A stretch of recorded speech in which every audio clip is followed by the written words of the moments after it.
Our next speaker is a friend of this movement, a friend of the Tea Party movement, a friend of the 9/12 movement.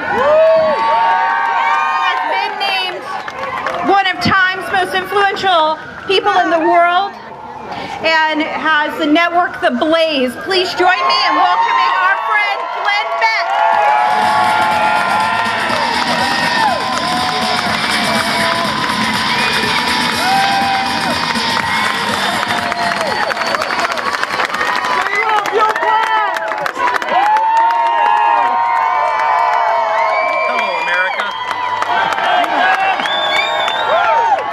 I've solved the issue of global warming. It's not our SUVs, it's that big flaming thing in the sky. I come to you today with a different message. I've stood here and I've listened, but there's a different message that I wish to deliver to you today. We live in confusing times. We live in a world that is suffering under the delusion of peace and prosperity. We are being told that the world is safer. We're being told that the world economy is stable and that Islamic killers are men of peace.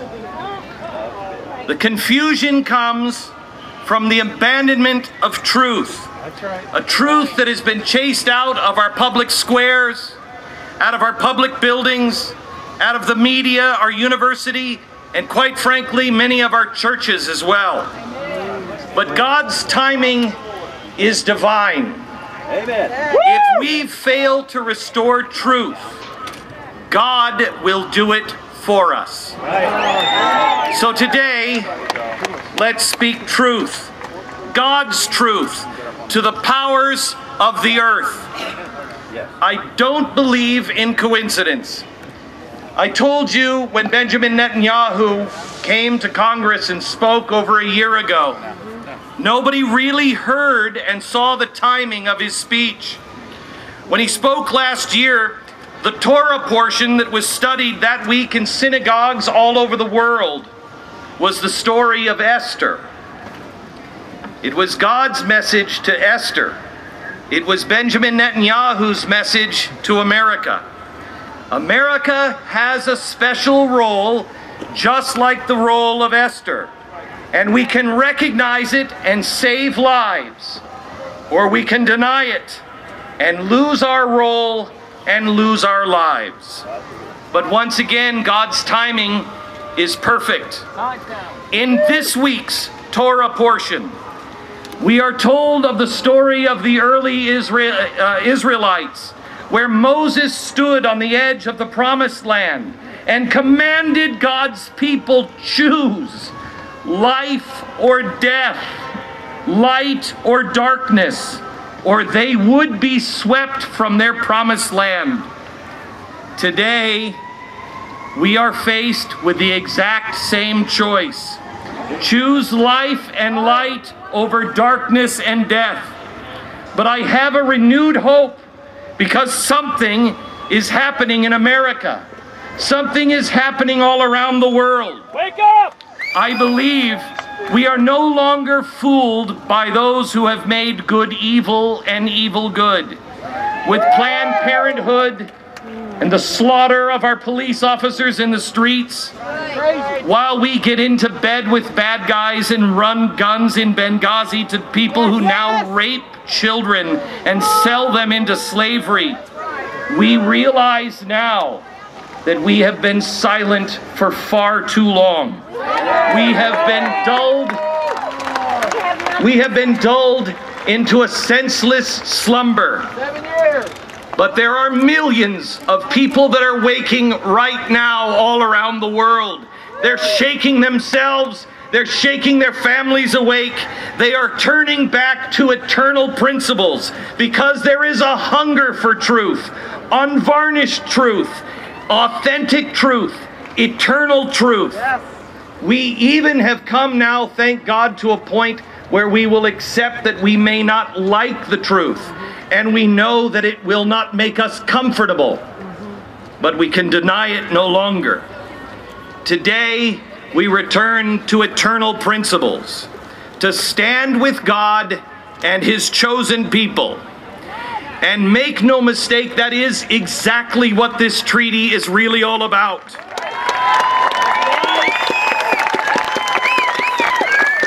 This time, darkness and evil comes differently. This time, evil has started to quench its thirst for blood with the extermination of the Christians. Just a few years ago in Syria, there were over 2 million Christians in Syria. There are now only 400,000 left. A genocide is already underway. But make no mistakes, it will kill the Muslims that aren't Muslim enough, the homosexual who just wants to live his life, the women and children, and evil will get around to the Jew because it always does. After World War II, the world made a promise. After we saw the slaughter of innocents in World War II, we said, never again. I testify to you today that never again is now.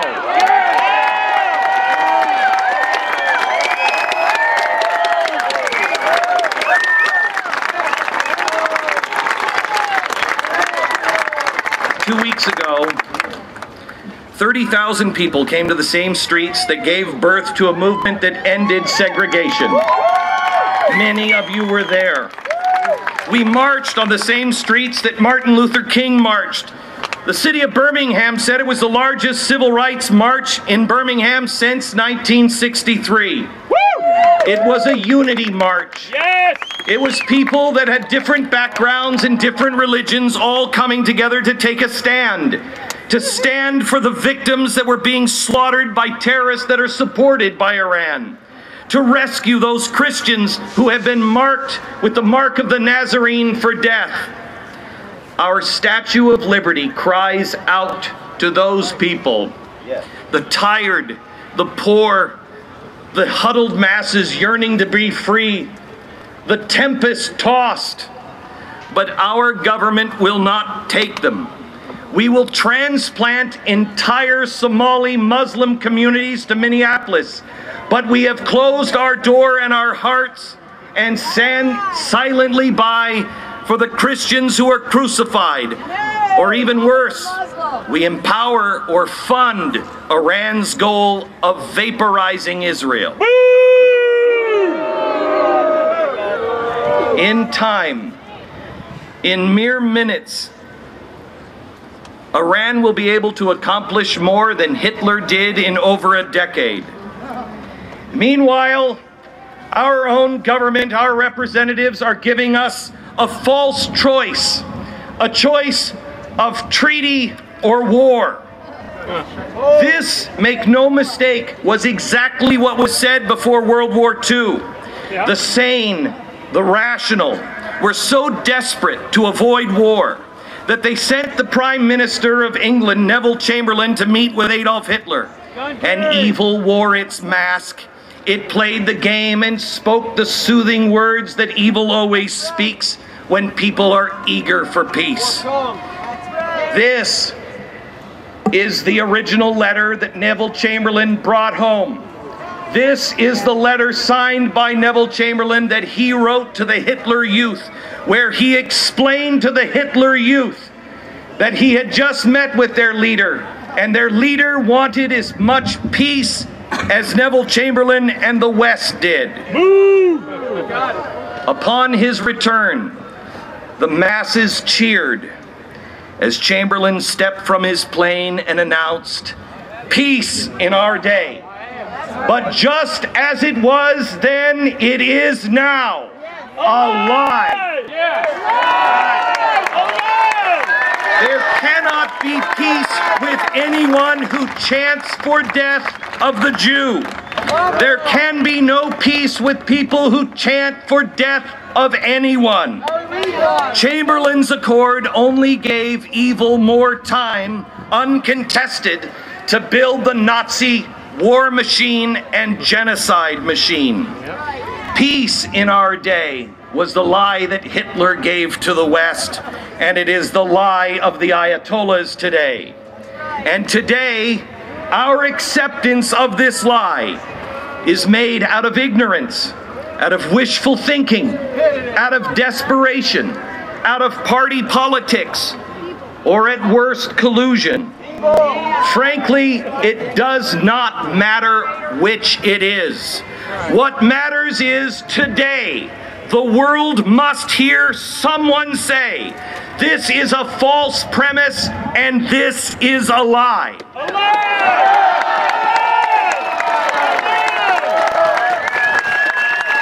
There is only one that can choose war. They are those who wish to cover the world with their corrupted ideology, that Allah is our God, and Allah demands death of all who will not submit. The God of Abraham, Isaac, and Jacob is a God of spirit over flesh. He is a God of love and life. He is a God of hatred, of love and life over hatred and death. And today we must choose the God of life over the false God of death. We must not cower and we must not compromise. It is beyond unreasonable not to take seriously the threat of death by another. When someone says they will wipe the Jew off the face of the earth, you must take them seriously. They mean it. Right. I've been asked to speak, so you can either let me speak or we can turn the music off or I'll call it.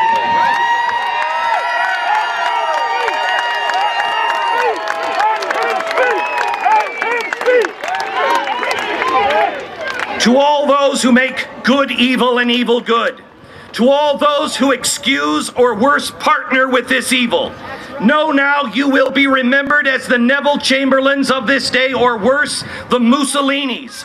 You will not be remembered well. Yet those who choose to stand against this tide of insanity will be remembered as righteous people, of children of courage. Today, I want the Almighty God, the God of Abraham, Isaac, and Jacob, to know that I stand with His law, not those that are passed in the corrupt chambers behind me, but those that come from above. What is more, I will no longer fight against something. Let us begin here and now to fight for something. Fight for life. Fight for decency. Fight for the women who are devalued, the homosexuals who just want to live. Fight for the children that are crucified and are raped up to 10 times a day. Fight for life. Fight for light, because light will conquer the darkness.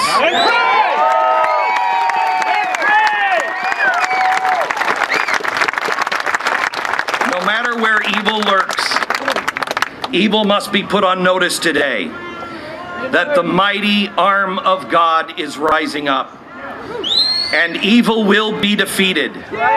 It should enjoy this season of chaos, but know that it is short-lived, for we know how the story ends.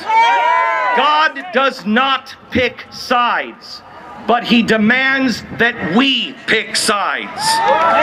Rest assured, evil's days are numbered, as are those days of those who rule with fear and terror and death, backroom deals and corruption. You are all put on notice today. You can play your games, you can count those votes. To those who say they will drive the Jew into the sea, they may think they have won. But they should understand they have not seen America, the real America, in over 70 years. And they have poked this bear one too many times.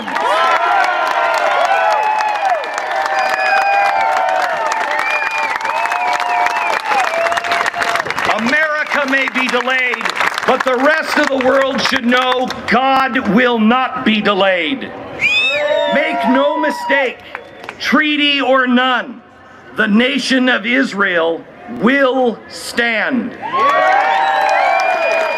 No Jew in Europe would have thought in 1944 that God would use that unending night to hold true to his promise and restore the nation of Israel, but he did. And I testify to you, he will do the same again today in his time and in his way. This era of confusion and error, these days of darkness will end, because our God is a God of covenants. We as his people must understand he will keep all of his promises. He has told us that he will bless those that bless Israel. He will curse those who curse Israel. I make you this promise and warning today. Those words will be fulfilled. Our action as a nation and as individuals today, the reason why I am here is because I want to be seen by the Almighty God, because our fate is being sealed. Let this be the day that we all declare, we shall serve no other king but God.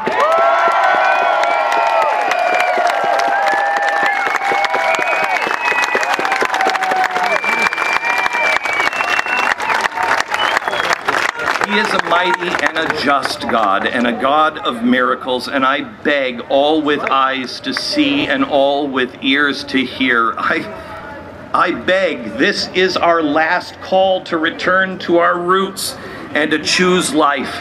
The hour is later than we think, and the morning will come. And I warn those who wish to stand on the sidelines to claim ignorance or helplessness. Not to stand is to stand, not to speak is to speak. There will be no spectators in this struggle, and God will not hold you blameless. We are told by those in power that we must give in or the world will abandon us. First of all, I believe that is a lie, but if it were true, good, so be it. We are supposed to be the shining city on the hill. That's who we are. That is our purpose. We have to be the light in a world of darkness. We are the ones who are supposed to stand for morality, fight for those who can't protect themselves. Let the world abandon us. If that's who they are, we'll be better off alone.